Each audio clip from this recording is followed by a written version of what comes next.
For 22 years now, Oxfam in Armenia has been implementing development programs in the country with a global mandate of achieving social justice and overcoming poverty in Armenia. Since 1994, the organization has built a solid cooperation framework with the state authorities and implemented a variety of humanitarian and development joint programs in more than 165 communities. Yerevan wasn't overlooked in the programming either.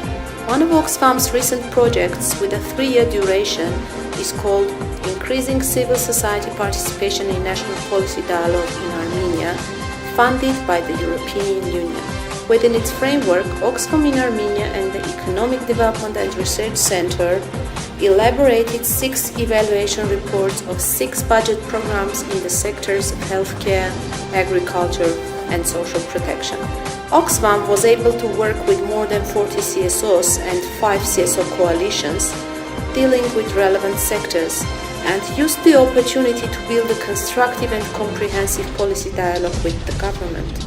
In other words, that was a mutually beneficial cooperation. First of all, the simplified budgets for the years of 2014 and 16 for the 3 sectors were published to indicate the state policy and budget framework adopted by the government for each sector. A list of proper budget programs was compiled that was considered for the evaluations in the project. The selected programs were represented to the 3 government ministries and they gave priority to 2 of 3 budget programs shortlisted by CSOs for each sector. After the programs were selected, the evaluation process was launched. We have highlighted a number of important policy issues that ministries could address in their daily work.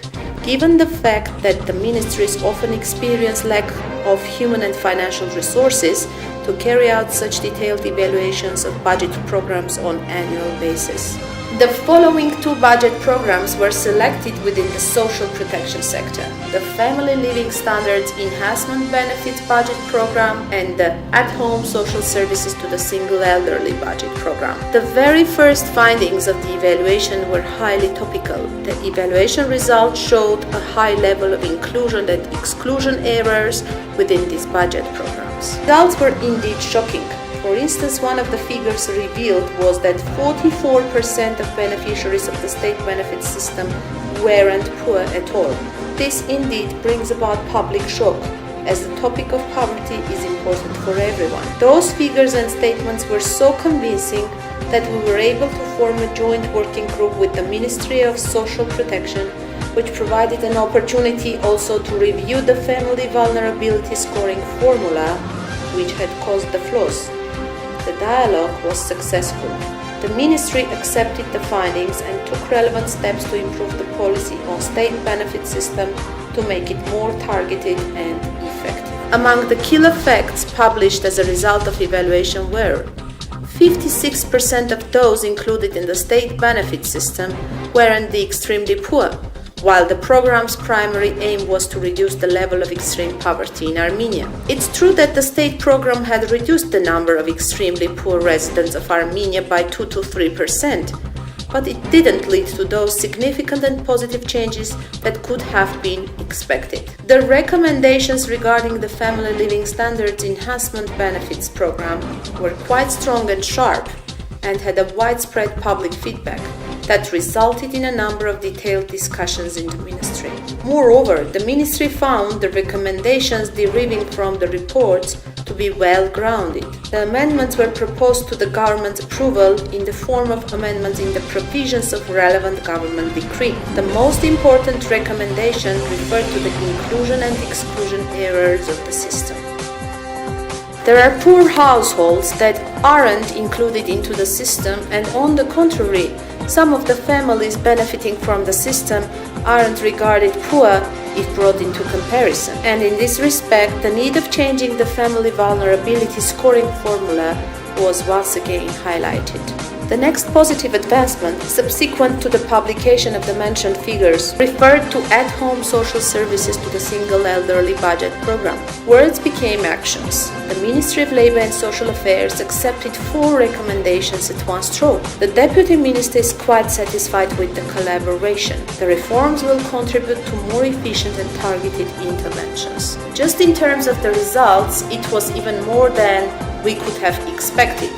Journalists and media representatives expressed a big interest in the report findings. Sevak Hakopian, the editor of Yerevan Today media website, was among them. After learning the key findings published, the editor formed a group of investigative journalists. We conducted several surveys, paid visits to households with people with disabilities and living in poverty. Each of them left a trace. In one case, we revealed that despite being protected by law, they received no support, while in other cases, the support wasn't sufficient. And very often, the services provided by state institutions in accordance with the law are viewed as an act of philanthropy or paid work. We are glad that the media are highlighting the advocacy programs more precisely and are particularly concerned to cover the ones regarding the increase of state. One of the findings of the journalistic investigation was that even the beneficiaries of the social services were unaware of their rights, with part of them considering that the service provided was an act of philanthropy.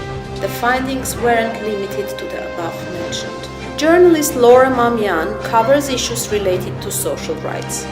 The choice is not accidental. There was a gap of covering such issues in the newsfeed.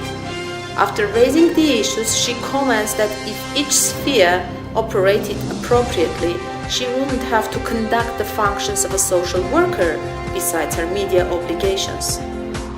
Numerous complaints received from citizens in the course of your activities as a journalist simply force you to be more consistent as a professional and dig deep into the issues to understand its core causes and essence. While doing that, you directly or indirectly perform more functions of a social worker rather than a journalist. I must confess that my job is quite an important one, as I'm able to assist at least 5 citizens every day so that they implement their rights and receive entitlements in accordance with the law. In the sphere of healthcare, Oxfam evaluated the primary healthcare services program, which aimed to cut the hospital assistance loads.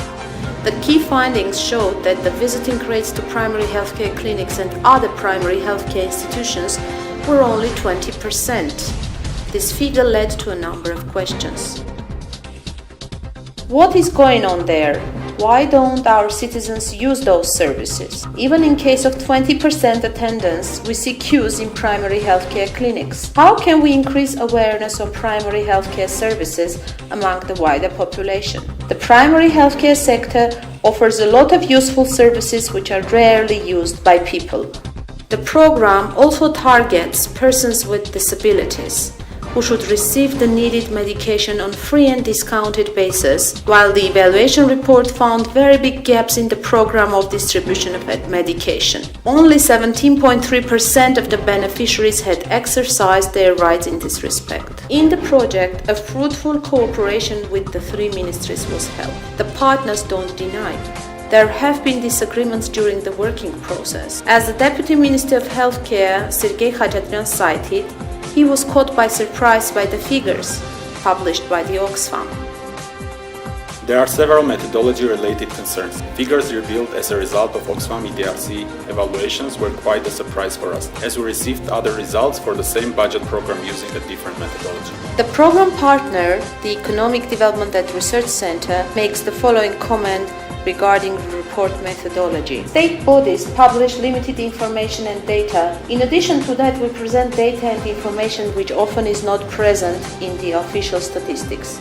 Interesting figures have emerged while evaluating the 2 budget programs in the sector of agriculture. The evaluation report of Agricultural Consulting Services program found out those regional centers of agricultural support lack reforms.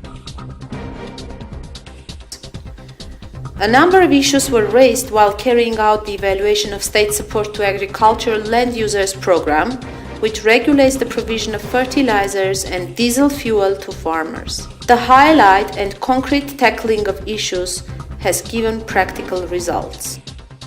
Although we had initial observations showing that there is a need for reform in the programs, Oxfam research also contributed to this with important findings.